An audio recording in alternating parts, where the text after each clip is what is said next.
Coming up on News 2, an emergency meeting was held on Monday afternoon for the St. Croix Elections Board, as well as another session today. An update on what was discussed. Also, the VI is a recipient of millions in federal funds. Details on how that money will be spent. Plus, one of two suspects who stole a victim's vehicle shot at police officers while attempting to elude capture. Hello, welcome, and thanks for joining us on this edition of News 2. I'm Sandra Singh. Topic on Newscast tonight, a joint Board of Elections meeting got contentious Tuesday. Before the members even went into the executive session the meeting was called for. Much of the arguing was over the agenda, and the agenda topics. News' Erica Parsons has the story. St. Croix Deputy Election Supervisor Genevieve Whitaker was fighting to defend her performance Tuesday. I am a little bit confused. If they're going to review my record, I need to be present. The Joint Board of Elections met without notifying the public or press that they intended to continue a prior meeting. On the agenda, personnel and legal matters, supervisor and deputies' performance reviews, and contractors' review to all be discussed in executive session.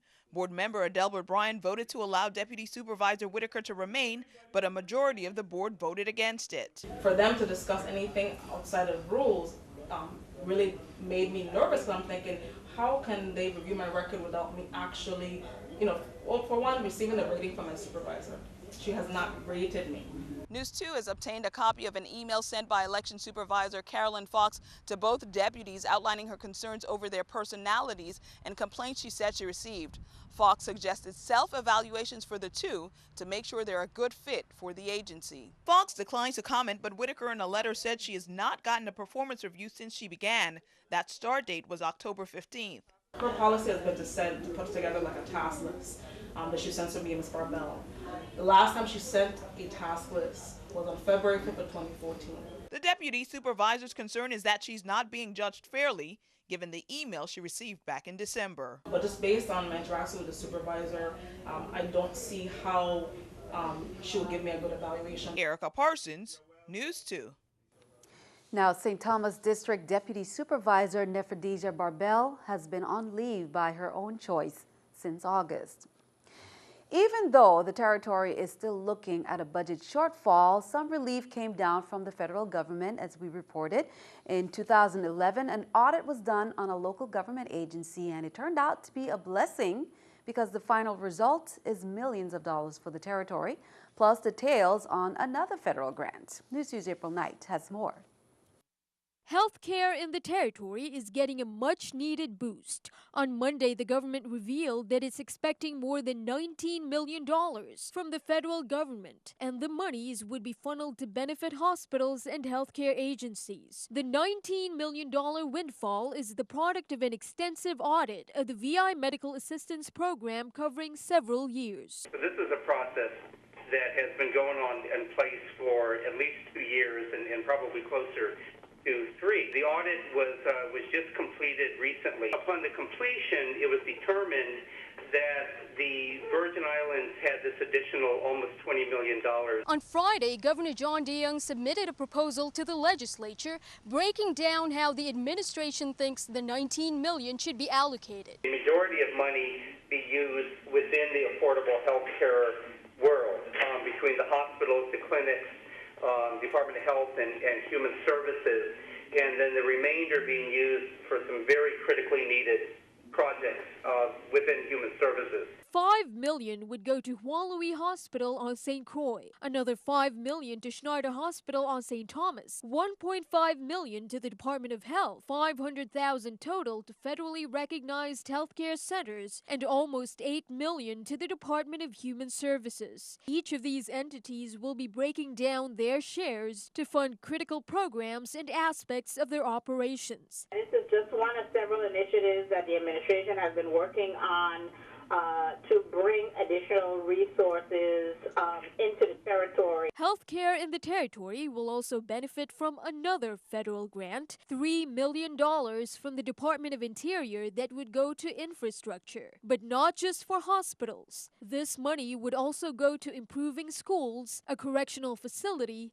and other capital projects. Reporting for News 2, I'm April Knight. Now, among the beneficiaries of the Medicaid monies are Juan Luis Hospital's Psychiatric Division, Anna's Hope Correctional Facility, and the Youth Rehabilitation Center. The funds will also pay both hospitals' WAPA bills. Well, here's an update on the Rosemary Sauter case. The former VI realtor charged with embezzling millions now has to find another lawyer. Sauter's recent lawyer, Vincent Culiani, asked to step down as Sauter's attorney, saying Sauter cannot afford to pay attorney's fees. It was initially estimated that Sauter has illegally taken more than $800,000 from her former clients, but that amount is suspected to actually be in the millions. The trial date has not yet been confirmed, but VI Superior Court Judge Denise Francois scheduled a jury selection on November 17th. Count on 2 to keep you updated. In other news, police are looking for 2 people who shot at them during a chase Saturday night. Police were called to a robbery around 10:30 that night in the Gallows Bay area. The victim was a security guard who said a masked man approached him while he was sitting in his car and demanded his keys. He gave them up, and another person joined the first suspect. They attempted to flee the scene, but needed the victim's help to start the car. Police were able to spot the car speeding along the Queen Mary Highway. Police gave chase through a number of areas, but the suspects eventually abandoned the car and got away on foot, but not before firing on police. The victim said he was sitting in his vehicle in the parking lot when he was approached by a masked man who told him to cooperate and he will not get hurt. The victim got out of his car and handed his keys to the suspect. The suspect and another suspect got into the vehicle, but the vehicle would not start. The victim assisted the suspects in starting the car, and the suspects drove off. Police spotted the vehicle traveling at a high rate of speed on Queen Mary Highway near Estate Anna's Hope. Police pursued the vehicle through Estate Anna's Hope, Catherine's Rest, Rosegate, and Work and Rest. The suspects discarded the vehicle in Work and Rest and fled on foot. One suspect fired a shot at officers, and officers returned fire. No one was injured. The suspects fled and remain at large. The Criminal Investigation Bureau continues to follow up on this case. Police also reported a student of the St. Croix Educational Complex said a vehicle rolled over his feet while he was standing near the Queen Mary Highway and the high school on the morning of September 15th. Police were dispatched to the scene about 7:15 a.m. They say the vehicle involved was a Dodge Caravan, which was traveling from west to east, and while making a turn into the campus, the vehicle ran over his feet, according to the student. The victim was transported to the Juan Luis Hospital by ambulance. Medical staff at the hospital said the student has no broken bones. Well, early this year, the Office of Highway Safety trained and certified child safety passenger technicians in preparation for Child Passenger Safety Week. Now, that week is finally here, and to mark the occasion, Highway Safety is calling on local parents to take advantage of some items they're giving away. According to highway safety officials, these little contraptions could mean the difference between life and death on the road. We're celebrating in this territory by giving out free car and booster seats throughout the territory. We just want to flood the territory with car seats and to ensure that people have no excuse as to why they do not have a car or booster seat. The only requirement is that you bring your driver's license, car registration, insurance of the car that the seat is going to be in, and the child, so that we can properly fit the child in the appropriate seat. We're going to give away over 300 car seats territory-wide, maybe a little more depending on, how it goes. Health officials are responding to calls for more action when it comes to fighting the mosquito-borne virus known as chikungunya. The Department of Health released a statement early Tuesday. Commissioner Doris Plaskett said although people are calling on the department to do more fogging, it's not the best way to fight the spread. CDC experts were in the territory in June when the first case was confirmed. Those experts say the most effective way to fight the Aedes aegypti mosquito that carries the disease is by draining and dumping stagnant water and larviciding large bodies of stagnant water that cannot be dumped. And the Department of Health held a press conference earlier today Count on 2 will have an update on Wednesday's newscast. Now, as we reported on Monday, Senate President Sean Michael Malone requested that an emergency meeting of the 30th Legislature's Committee on Health, Hospitals, Human Services, and Veterans Affairs be convened in order to determine the actual reason why the smoke trucks have not been put out on the road and what specific measures are being taken. He wrote a letter to Committee Chairman Clarence Payne.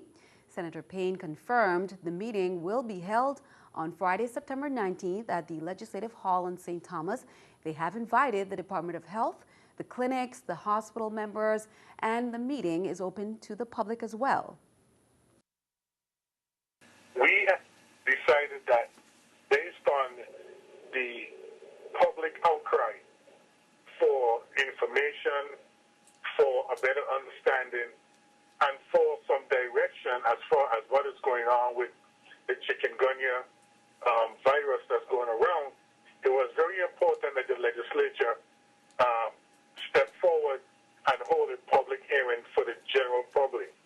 Ironically, we sent the Department of Health a letter, I believe, in December of last year in regard to the chikungunya, and we did not receive any kind of response back from the department almost 9 to 10 months ago. So we want to get to the bottom of some of the issues that's going on. We believe that the Department of Health, being the experts in this area, should come forward and give the public as much information as possible, and to my colleagues in the Health Committee. I understand that a few years ago, the Department of Health decided to get rid of the smoke truck. However, after doing some personal research, the CDC reported that if you or if any department were to use proper precautions, proper measurements of the particulars that goes into fogging, it should be very, very minimal risk to humans and animals. And we will keep you updated. Turning our attention overseas, General Martin Dempsey told lawmakers U.S. troops could be called to the battlefield in the fight against ISIS if airstrikes fail. The president says U.S. troops will not be going into combat on the ground, and for now, the Pentagon is focused on expanding airstrikes. Anti-war protesters frequently interrupted the hearing, where lawmakers pressed the witnesses on the administration's request to arm and train moderate Syrian rebels. Senator John McCain says that strategy ignores Syria's civil war. The president has already authorized sending 475 additional troops to Iraq. That would bring the total there to about 1,600. And keeping our eye on the economy, here's a look at the New York Stock Exchange with our stock market watch. The Dow, Nasdaq, S&P all up. The Dow 100, Nasdaq 33, S&P 14. Coming up on News 2, the unique culture and the thriving entrepreneurial spirit of the USVI will be displayed at the 2014 USVI International Artistry and Business Expo. 3 days of presentations, competitions, and classes. Details coming up.